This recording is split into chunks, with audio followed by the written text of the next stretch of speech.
Hello. In this video I'll be showing off my new cloak and just kind of talking about cloaks in general. And I know that this is a area that Lindy Beige has sort of covered himself, and so definitely there might be a little bit of overlap between our two videos, but I thought I'd just add my 2 cents in as a non-historically knowledge person. You know, I'm not wearing this cloak necessarily because I am that knowledgeable about the history or because I'm laughing or anything like that. I'm actually wearing this cloak because I think it looks kind of cool and because it's really warm. And I'm not sure if you can hear the rain outside, but it's currently winter here and it's freezing and cold. So let's kind of talk about some of the practicalities of the cloak, and I'll kind of leave the history to some other people. But so first thing first is this cloak has a very different feel to a jacket. A jacket is kind of hugs your skin, obviously your arms are inside, and so it very much kind of is close to you. Whereas the thing about the cloak is it almost feels like you're moving in a tent, right?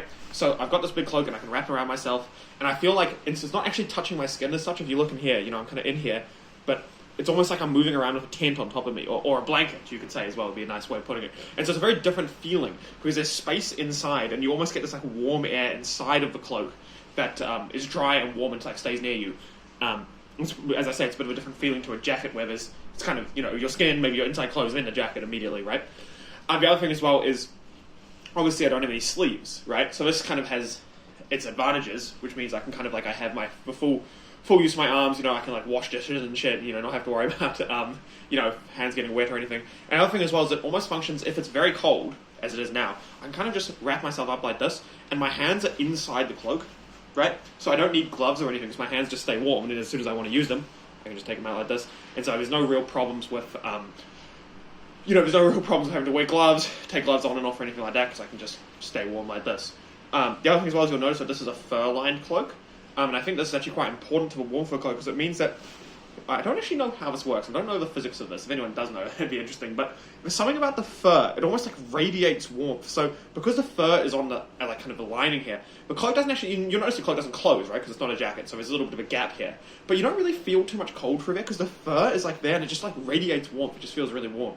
And you notice this cloak has a fur-lined hood as well, so I'll pop the hood up. So this is a very deep hood, and if I had one complaint about this cloak, it would be that the hood is almost too deep, because if I have it on like this, I'm not moving, it's absolutely fine. But if I start to move around, before I know it, the hood's kind of down here and I can't really see anything. So, and we'll get into some criticisms of the cloak and issues with cloaks in a little bit. But one nice thing as well is, yes, there's this fur line, and it almost functions, I feel like I'm wearing a scarf at all times as well. So I've got this thick kind of layer of fur around my neck.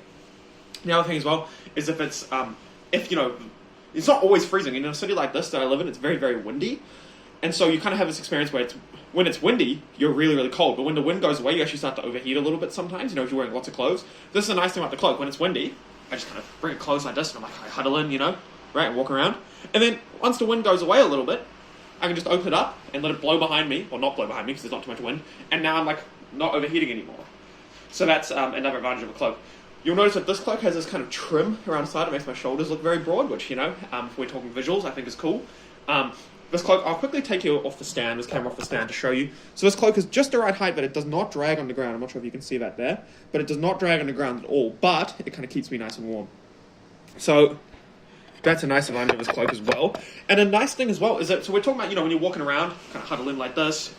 This cloak also comes with little kind of sleeve holes if I wanted them, right? So I can kind of double so I can kind of walk around like this if I wanted to. So it's a little bit of a different look. I actually prefer the hands in, as I say, because it keeps my hands warm, but you can definitely do this with this cloak as well. And then one advantage this cloak has as well is that, you know how I was talking about how it looks a bit like and feels a bit like a blanket, is that if I sit down, you know, I've got a chair right behind me. If I sit down, it's essentially like I've got a blanket. You know how it's very nice and cozy to have a blanket wrapped around you, but it's only really something you can do at home, right? You can't really just have a blanket wrapped around you at like a bus stop or something. That'd be a bit weird. But I essentially do. I sit down, and boom, I'm just in a blanket. And if it's really cold at a bus stop in the morning or something, I can do this, and I can really just huddle in, and it's like I'm wearing like a giant, massive blanket that keeps me super, super warm. So that's kind of all the good things about the cloak, right? Is that it's, you know, it's very, very warm. It kind of has a slightly different sensation to a jacket. It feels more like a tent or a blanket. You can sit down and you're cozy. Keeps your hands warm. You know, the fur line feels like a scarf. So that's all the benefits. I'll get into some of the disadvantages now. One of the main disadvantages, as I said, is it's almost the inverse of the hand thing, which is that you have to hold the cloak closed to get the most value out of it when it's very cold, right? So obviously the thing on the jacket, for example, is it might button up or zip up. You can see, you know, I'm wearing this thing underneath. It's buttoned up, right? I don't have to do anything with my hands, yeah? You know, I'm pretty intuitive, right? Whereas if the cloak, if it's cold, and I don't want wind to get inside, I have to close it like this. Which is fine if I have use of both of my hands, right? But if I don't have use of both of my hands, you know, say I'm holding something or whatever, then the cloak is actually kind of loses some of its advantage in the cold, because an open cloak, particularly if the wind is blowing towards you, the cloak billows out behind you like this, and you lose a lot of the warmth. It almost turns into just kind of a scarf at that point, right? So it does have that big disadvantage of kind of, it's a hands-on device. Now, one thing I was thinking about that could alleviate this is if you had some sort of clip on the cloak, and it's something I might ask a friend of mine to sew on, is if you had some sort of clip, you could clip it from the inside or the outside, I'm not sure which would be best, and then that would keep a cloak, and it would almost turn it into like a big sleeveless jacket, like a poncho or something, right? And then you could unclip it when you want to kind of use it as full cloak mode again. So I think, yeah, that's a big disadvantage of a cloak, is that it is a hands-on device. But I guess that almost turns into an advantage, because that hands-on device, it actually feels quite nice. It's a very like almost tactile feeling of just walking around and you're like huddled up like this or whatever you want to do. You can also huddle in like that, wherever you want. And that is a very nice sensation, but as I say, it does take your hands. One thing I had also thought about would be if you had a little loop on the inside, say here, and on the inside, say here, right? A little loop on each side. And then you kind of put your arm through. Imagine, you know how like people held shields back in the day? You know, you'd have a loop here and here, right? To keep it in. It'd almost be like that, and you could just use one arm rather than using two to keep it closed, just like that, right? So my arm would be like that, and it would keep it closed. But yeah, so I'd say that's the main disadvantage of a cloak, is that kind of, you have to close it, right? You know, which is not a problem that like jackets or anything run into. The other disadvantage, and this is probably also another really big one, is that it is big. This is a big cloak. So I'll actually take it off here quickly, right? And I'm going to try and like roll it as small as I can, right? You know, I kind of roll it up here. And you'll notice that there's a lot of it. It's a lot of cloak, you know? So this is like, if this is going in your backpack, it's filling up the whole backpack. You know what I mean? So it's not a small piece of kit. And so what that means is that whilst it's great for, you know, like I live in the city, I can walk around the city with it, and if I'm, you know, walking around, I'm keeping it on. But as soon as you know, if I had to take it off and keep carrying it with me, then it would not really be optimal, because it takes up a lot of space. So that is definitely one big problem that it has, is that it's a big boy. You know what I mean? And then of course we've got to get into, and this is not as significant a problem, but it's definitely something to think about, is that there is a social kind of thing with this cloak, right? Is that, like, you see a guy walking down the street with a big jacket, like, oh, that guy's just keeping wearing a big jacket. You see a guy walking down the street with a cloak, you might start to think some things about him. And it kind of depends on your tolerance or judgment, right? Not really something I'm too concerned about, but you do, if you decide to wear a cloak, you will have to experience that kind of feeling of everybody looking at you and be like, what's up with that guy? You know, they might think you're a larper or an idiot or something, right? You know? So it's just kind of up to you or how you feel about that. Of course, the reverse is true as well. I walk down the street and I've got quite a few compliments with this cloak. People are like, oh, that's cool, you know, like, where'd you get it, what's going on? Because it's something new and different, and most people are not dickheads. So most people, when they see something new and different, will be like, oh, that's cool and interesting. But you will have those people who are like, oh, what an asshole, right? So that's just kind of something you have to deal with a cloak as well. But I think overall, this thing is perfectly kind of suited to this weather we're having at the moment, you know, middle of winter here in New Zealand. And it's kind of perfect with that vibe. And the other thing as well, I forgot to touch on this in the advantages, is it is wonderfully rainproof. Like, I'm not kidding. If I wrap this thing around myself and put the hood up, I literally will not even know it's raining. I just feel like I'm in a big warm thing, and it's very, very thick. And so I can walk around in the rain for a long, long time before I start to feel even a tiny bit wet. And another big advantage I forgot to touch on, sorry if this video is a bit disjointed, is that you can sit, you know how you might be walking around, it's raining or it's been raining, and you want to sit down on a bench, right?